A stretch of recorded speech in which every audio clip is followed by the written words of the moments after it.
Evangelho de 1 João, Evangelho não, carta de 1 João, terceiro capítulo, verso de número 1, diz assim: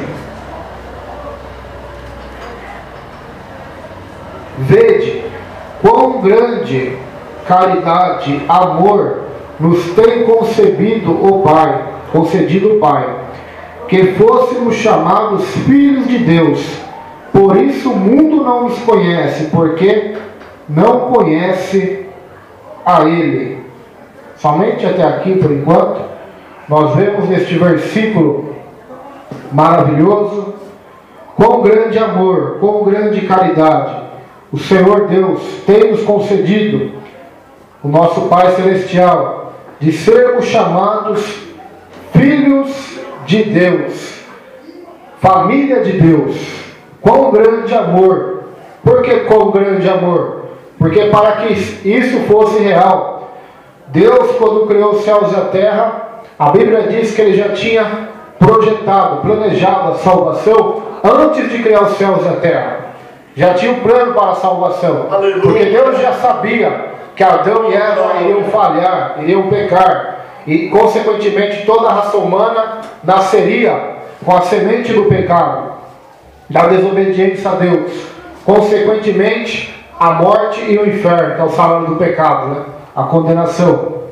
Só que Deus, na sua grande sabedoria, no seu grande amor, já tinha planejado, já tinha decretado que seu Filho desceria até a terra por amor à humanidade, para morrer, para trazer o homem novamente para Deus, para trazer a raça humana, para trazer aqueles que moram, que existem nesse mundo, de volta para Deus. Por isso que o Evangelho de João, terceiro capítulo, verso de número 16, diz: Deus amou o mundo de uma tal maneira que deu seu Filho unigênito, Jesus Cristo, para que todo aquele que nele crer não pereça, mas tenha vida eterna. João capítulo 1 também diz que a todos quanto receberam a Jesus, Deus deu para eles o poder de serem chamados filhos de Deus, ao saber, aqueles que creem no seu nome, que não nasceram da vontade do homem, nem da carne, mas nasceram da vontade de Deus. Então, é o projeto, é o plano de Deus da redenção e da salvação da humanidade. Nós vemos isso lá em Gênesis, no terceiro capítulo, quando Adão e Eva pecam, Deus já lança uma profecia sobre Jesus. Ele olha para Eva e diz: olha, você vai ter dores para dar parto, mas eu digo uma coisa, vai nascer um da sua semente, da sua descendência, que vai pisar na cabeça da serpente, e esta vai ferir o calcanhar desse que vai nascer. Então Deus já estava profetizando, já estava... nós vemos que a primeira profecia na Bíblia foi o próprio Deus pessoalmente que profetizou. Não foi Enoque, não foi Davi, não foi Daniel, não foi Isaías, não foi Jeremias. O próprio Deus está profetizando, está anunciando a vinda do seu Filho na face da terra. Demorou milhares de anos, né, para Jesus vir, mas ele veio. Um dia para Deus é como 1000 anos, e 1000 anos como um dia. E quando Deus promete, quando a promessa é de Deus, pode passar anos, décadas, séculos, milênios, Ele vai cumprir, porque Ele é Deus. Aleluia. Ele tem todo o poder nas suas mãos. Então, quão grande amor nos concebeu o Pai, o Deus Pai, para que fôssemos chamados filhos de Deus.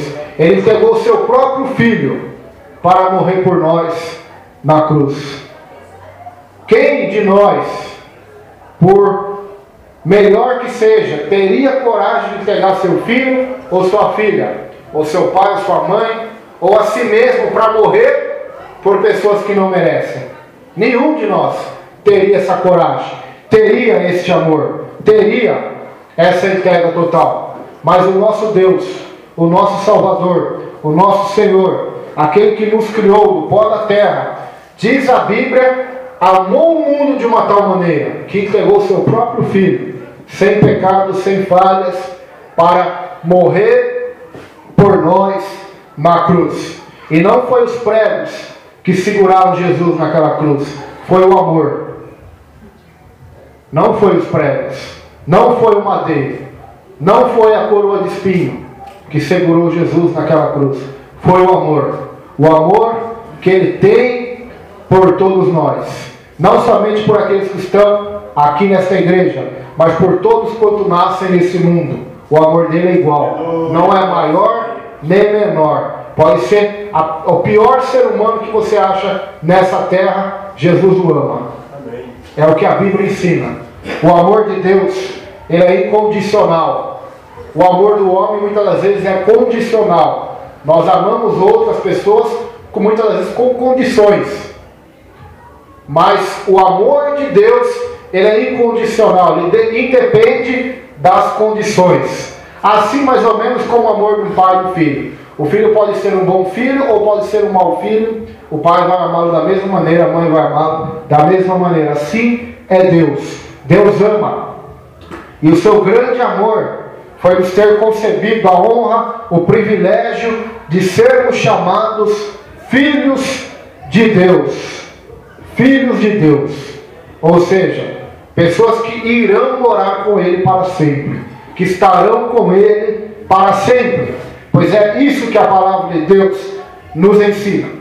E o mundo, diz a Bíblia, não conhece isso, porque não conhece a Ele. O mundo não vai te compreender.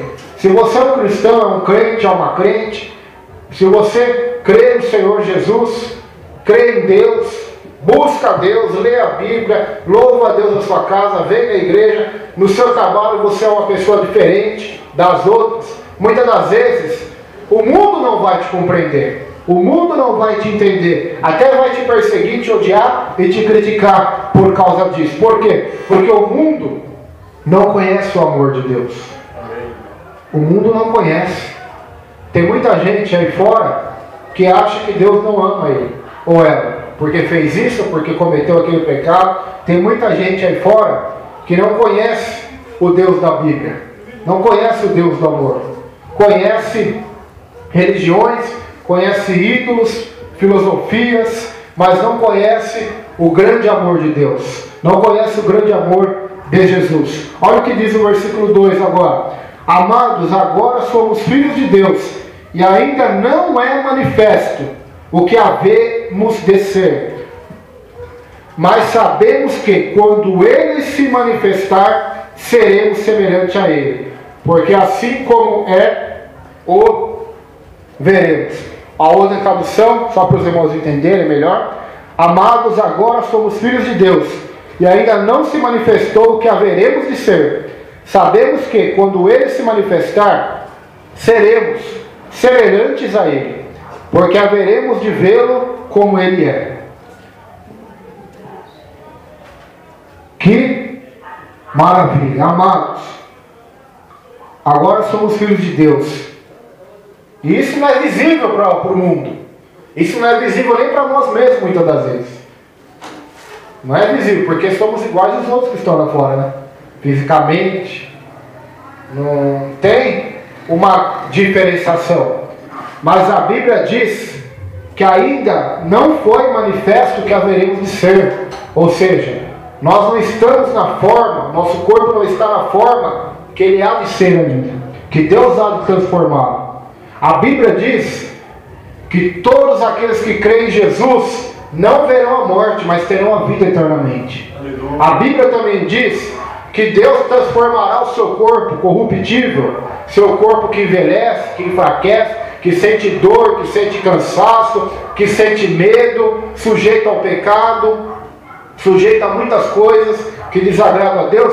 Deus vai transformar esse corpo corruptível, que se corrompe dia após dia, que vai se degenerando, que vai vindo enfermidades, as células vão ficando velhas, os cabelos vão ficando fracos, a visão vai ficando fraca, o corpo vai ficando fraco. Esse corpo que se corrompe, corruptível, Deus vai transformá-lo num corpo incorruptível. Um corpo que não se corrompe, que não envelhece, que não sente canseira, fadiga, medo, que não peca, porque é santo, extremamente santo, como assim o Senhor é. Então, ainda não é manifesto o que haveremos de ser. Então, essa é a fé. Essa é a fé que nós temos. A fé na palavra de Deus. que Deus ainda não manifestou o que haveremos de ser. O Senhor não vê como vê o homem. Nós vemos lá no livro do Apocalipse uma igreja que diz a Bíblia, aos olhos do mundo, até mesmo eles se achavam pobres. Mas Deus, quando olhou dos céus, Cristo, olhou para aquela igreja e disse: mas tu és rica. Tu és rica. Porque o Senhor não vê como o homem vê. O Senhor enxerga diferente. Então, se nós pudéssemos enxergar hoje, com os olhos de Deus, o que eu serei na eternidade, o que você será na eternidade, o que a igreja de Cristo nessa terra, não o Cordeiro de Deus, não a Assembleia de Deus, não Deus é Amor, não Brasil para Cristo, não Presbiteriana, mas a igreja de Deus, que está em todas essas denominações, será você, eu creio que você estaria numa crise de choro e alegria, que você nunca ia conseguir tirar essa impressão da sua mente. Se Deus pudesse abrir os nossos olhos, para nós enxergarmos com os olhos dele, porque ele já sabe como nós seremos. Nós não sabemos ainda, não foi manifestado, não foi revelado, está oculto esse mistério. Mas se nós soubéssemos como vai ser a glória, como seremos, como nosso corpo totalmente será, porque tudo que eu tenho dito aqui ainda é 1%, será 99% melhor ainda, infinitamente mais belo, mais lindo, mais glorioso, mais santo e poderoso do que nossa mente humana pode imaginar. Agora não se manifestou ainda o que haveremos de ser, por isso você não pode tocar isso por nada desse mundo. Você não pode tocar essa bênção, não pode tocar essa eternidade maravilhosa por nenhum prato manjado da Babilônia, por nenhuma oferenda de Satanás, porque esse mundo passa, bem como os seus desejos e vontades, mas aquele que faz a vontade de Deus, diz a Bíblia, esse permanece para sempre. Este, como disse o pastor aqui, é filho de Deus, é irmão ou irmã de Jesus, que tem o mesmo Pai que é Deus.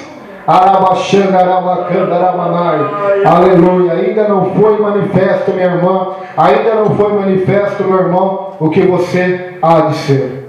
O mundo hoje admira pessoas famosas, pessoas ricas, pessoas que são estilos de beleza, estilos de personalidade, cantores, atores, atrizes e pessoas famosas de carisma.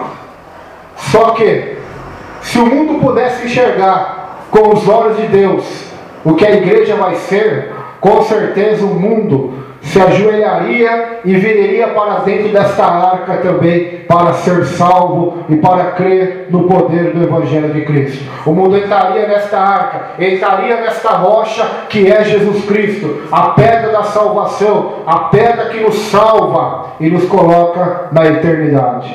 Se o mundo pudesse enxergar o que você vai ser, o mundo não ia correr atrás do dinheiro, o mundo não ia correr atrás da fama, o mundo não ia correr atrás dos prazeres, das bebidas, das drogas, do álcool, da prostituição, de tantas outras coisas. Mas o mundo, gente, ia correr atrás de você.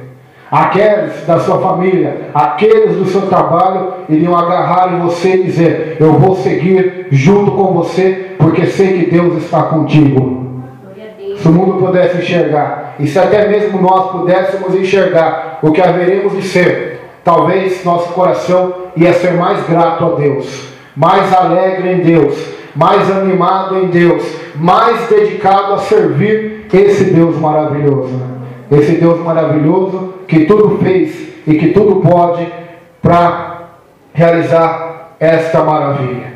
Então, dedique-se ao Senhor, ame ao Senhor, ame a Deus, ame esse Deus maravilhoso. Ele te amou primeiro. Olha o que Ele tem preparado para nós. Paulo vai dizer lá em Coríntios, são coisas que os olhos não viram, que o ouvido não ouviu, que não chegou ao coração do homem, mas é o que Deus preparou para aqueles que o amam. Paulo foi arrebatado até o terceiro céu, até o paraíso, ouviu palavras ali, viu coisas ali que não era lícito ao homem contar. Aleluia! Só que ele vai dizer algumas coisas assim, enigmas para nós, né? Ele vai dizer assim: olha, eu já fui preso, já passei fome, já sofri naufrágio, mas eu vou dizer uma coisa para vocês, lá em Coríntios: todas as aflições deste tempo presente, eu já fui lá, então eu estou falando que eu sei, não dá para se comparar com o peso de glória que está sendo reservado para nós nos céus. Então, fique firme. No mundo você terá aflições. Fique firme, porque você vai vencer. Você vai passar por cima delas. Jesus está contigo. E quando Jesus está contigo, você andará por cima das águas. Por cima das águas você vai andar. Você vai andar por cima dos problemas, das aflições. Porque ainda Deus não manifestou o que nós haveremos de ser. Mas sabemos que quando Ele se manifestar, seremos semelhante a Ele. Porque assim como é, o veremos. Olha que maravilha, hein? Você vai ser semelhante a Deus. Semelhante a Jesus. Olha só que coisa gloriosa. Você semelhante a Ele. Porque assim como Ele é, eu o verei. Então a Bíblia diz, o Senhor Deus promete para nós. Deus não é homem para que minta, nem filho do homem para que se arrependa. O que Ele promete, Ele faz, Ele cumpre. Então a Bíblia diz, quando Ele se manifestar, e Ele vai se manifestar. O homem pode achar que não, a tecnologia pode achar que não, até mesmo os crentes podem achar, olha, o Senhor não vai se manifestar mais, não vai voltar mais.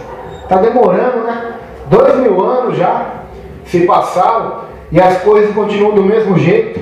Ele não vai se manifestar. Então muitos vão duvidar, muitos vão escarnecer, muitos vão zombar. Mas para o crente piedoso, para o crente fiel, para aquele que tem a fé verdadeira, esse crê e esse sabe que Ele vai se manifestar, que Ele vai voltar. E quando Ele voltar, como nós lemos aqui no começo do culto, João capítulo 14, Ele vai nos levar para Ele, para que aonde Ele esteja, estejais nós também, para sempre, eternamente. Então isso é maravilhoso, irmão. Creia no poder desse Deus, no poder de transformação deste Deus. Isso eu estou falando da transformação na eternidade, da transformação de glória. Você será glorificado nos céus. Quais são as obras que Deus faz na terra, em nossa vida? A salvação é uma obra que Deus faz aqui na terra. Já está fazendo, já começou e vai completar, diz a Bíblia. Qual é mais uma obra que Deus faz aqui na terra? A santificação. Deus já está nos santificando pela palavra, pela oração, pelo seu Espírito Santo. Qual mais? Meu Deus, é a obra que Deus faz aqui na terra? Deus aqui na terra faz milagres, faz coisas extraordinárias. Ele cura, Ele salva, Ele liberta, Ele abençoa a sua família, Ele prospera, Ele abre portas. Então são obras que Deus faz aqui na terra. Então essas obras, só que esta que eu estou falando aqui é diferente. Ela se chama glorificação, ou seja, ela só vai acontecer quando toda a igreja estiver com Ele nos céus. Então serão glorificados. Glorificados. Semelhante ao Senhor, semelhante ao Pai, semelhante ao Filho. A família de Deus, a família do Senhor, né? Olha só, você vai fazer parte da família de Deus. Quanta gente no mundo, né? Eu já não penso assim, mas quanta gente pensa, oh, se eu tivesse sido filho do Silvio Santos, acho que a minha vida seria diferente. Ah, se eu tivesse sido filho ou filha daquela pessoa famosa, daquela pessoa de dinheiro, minha vida teria sido diferente. Só que é um pensamento muito mesquinho e muito limitado, porque a nossa família é a família dos céus, é a família de Deus. E quem faz a vontade do Pai, conforme foi lido aqui nessa noite, faz parte dessa família, faz parte da família do Senhor e Salvador Jesus Cristo. Terceiro versículo diz assim: e qualquer que nele tem esta esperança, purifica-se a si mesmo, como também ele é puro. Então você que tem essa esperança da salvação, você que tem essa esperança de glória com Deus, essa esperança de estar na eternidade com Deus, você purifica-se a si mesmo. É automático. Ou seja, você vai se preparar para isso. Porque o seu desejo é a sua vontade, é o seu tesouro, é estar com Deus, é estar com Cristo, automaticamente toda a sua vida terrena vai ser vivida pela próxima vida, que é a vida eterna, que é a vida com Deus.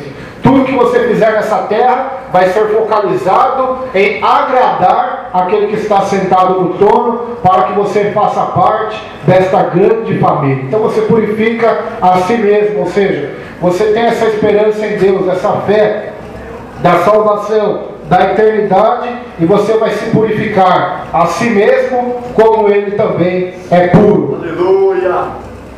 Versículo de número 4 e versículo 5. Qualquer que comete o pecado também comete iniquidade, porque o pecado é iniquidade. E bem sabeis que Ele se manifestou para tirar os nossos pecados, e nele não há pecado. Então nós vemos que ele falou da glorificação, agora está falando dessa terra, o apóstolo João. E qualquer que comete o pecado, comete iniquidade. Vive na prática do pecado, vive na prática da iniquidade, que desagrada a Deus. Para isto, Jesus se manifestou, para tirar nossos pecados, e nele não há pecado. Ou seja, para tirar, para perdoar nossos pecados, para nos livrar da escravidão do pecado, da escravidão do pecado. Por quê? Porque nós éramos escravos do pecado. Por que éramos escravos do pecado? Porque não tínhamos a libertação de Deus. Agora, quando Deus se manifestou, a Bíblia diz: conhecereis a verdade, e a verdade vos libertará. Se o Filho vos libertar, verdadeiramente vocês serão livres. Então quem deu força, quem transformou você, para você não ser sujeito, para você não ser escravo da bebida, do cigarro, da fofoca, da prostituição, da mentira, do adultério, do engano e de todos os tipos de pecados, foi Jesus Cristo, foi o Senhor. Então Ele fez uma aliança com você, colocou em você a lei dele, no seu coração Ele escreveu a lei. Na primeira aliança, irmão Aurora, Deus escreveu as palavras dele numa pedra. Agora, na segunda aliança que Cristo faz com o homem, Deus escreve as palavras dele no coração e na mente do homem. Então Ele dá temor para o homem. Por isso que o homem não viverá mais uma vida de pecado, mas ele vai procurar viver uma vida que glorifique, exalte e honre o Deus Todo-Poderoso. Versículo de número 6. Qualquer que permanece nele não peca. Qualquer que peca não ouviu nem o conheceu.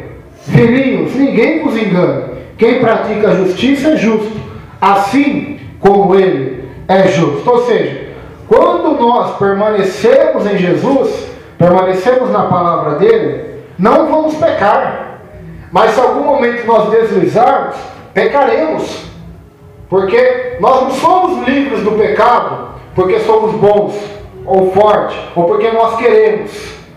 Somos livres do pecado quando permanecemos em Jesus, na palavra dele. Então, quando a palavra dele permanece em nós, existe força para nós, existe poder para nós resistirmos ao pecado, vencermos o pecado, mortificarmos a natureza da carne, quando ele permanece em nós. Então nós temos força para vencer o pecado. Lembra o que Davi disse lá no Salmo 119? Tua palavra eu escondi, eu guardei no meu coração para não pecar contra ti. Porque se ele não escondesse a palavra, não permanecesse na palavra, ele pecaria.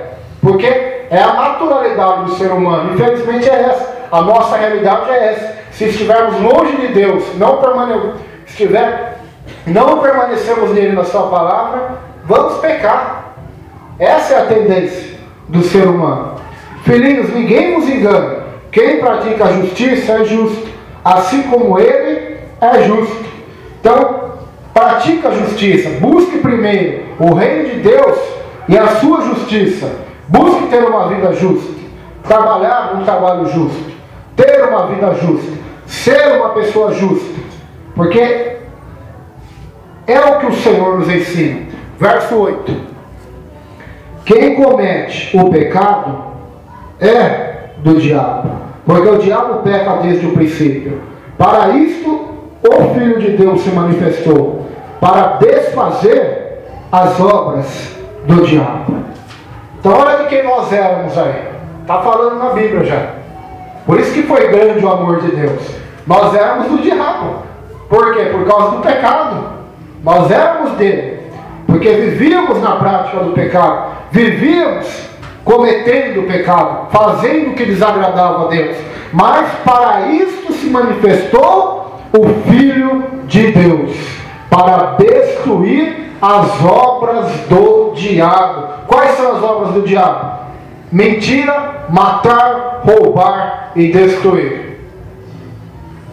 Deus está falando com você. Deus está falando conosco. A família minha, meus filhos, minha esposa, meu marido, meus pais estão sendo destruídos. Creia no Senhor Jesus hoje. Ele se manifestou para destruir todas as obras do diabo. Seja enfermidade, seja vício, seja pecado, seja o que for. Creia no Senhor. Espera em Deus. Com paciência, com fé e sem murmurar e desanimar, porque Deus é fiel para fazer muito mais além daquilo que você pede ou imagina. Para isso se manifestou o Filho de Deus, para destruir as obras do diabo. Mais 2 versículos e nós já vamos encerrar nessa noite, o versículo 9 e o versículo 10. Diz assim: qualquer que é nascido de Deus não comete pecado, porque a sua semente permanece nele, e não pode pecar, porque é nascido de Deus. Nisto são manifestos os filhos de Deus e os filhos do diabo. Qualquer que não pratica a justiça e não ama o seu irmão, não é de Deus. Então é muito simples essa mensagem. É os homens que complicam.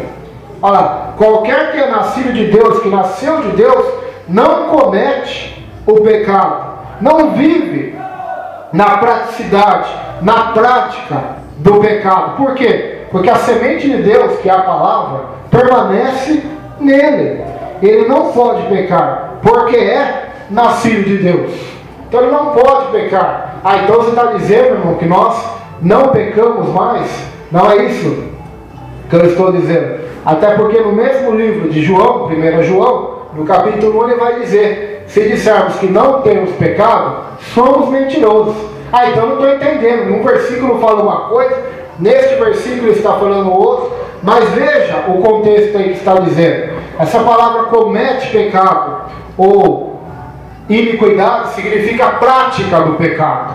O cristão pode pecar, mas ele não vai viver na prática do pecado. Gente, podemos cometer o pecado da fofoca às vezes. Podemos cometer, que Deus nos livre, né? Eu estou dando exemplo, o pecado do adultério. Podemos cometer o pecado do vício, o pecado da mentira, mas não podemos permanecer nele. Automaticamente o Espírito vai trazer arrependimento ao coração, assim como ele fez com vários na Bíblia. Agora, se a pessoa vive na mentira, vive no adultério, vive no vício, vive na fofoca, no ódio, essa pessoa não foi salva. É impossível. É impossível. Por quê? Porque ela está totalmente escrava do pecado. E a salvação é exatamente o contrário. Quando Deus nos salva, Ele faz a obra completa. Ele não só nos perdoa, mas Ele nos livra da escravidão do pecado para viver no reino de Deus, para andar como Cristo Jesus andou.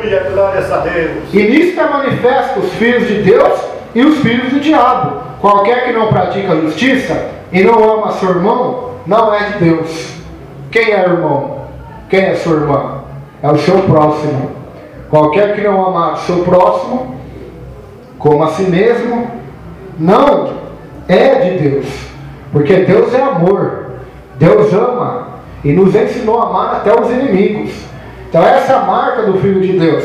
Então agradeça a Deus, irmão, por você fazer parte da salvação, por você ser um filho de Deus. Porque a Bíblia diz que tem os filhos do diabo. Então esse negócio que a gente dizia quando estava no mundo, todo mundo é filho de Deus, é a maior mentira de todas, porque a Bíblia é clara: tem os filhos de Deus e tem os filhos do inimigo. Infelizmente é a realidade. Então agradeça a Deus pelo seu grande amor de ter concedido a você o título, a honra, a nomeação de um filho e uma filha de Deus. Amém? Vamos se colocar em pé.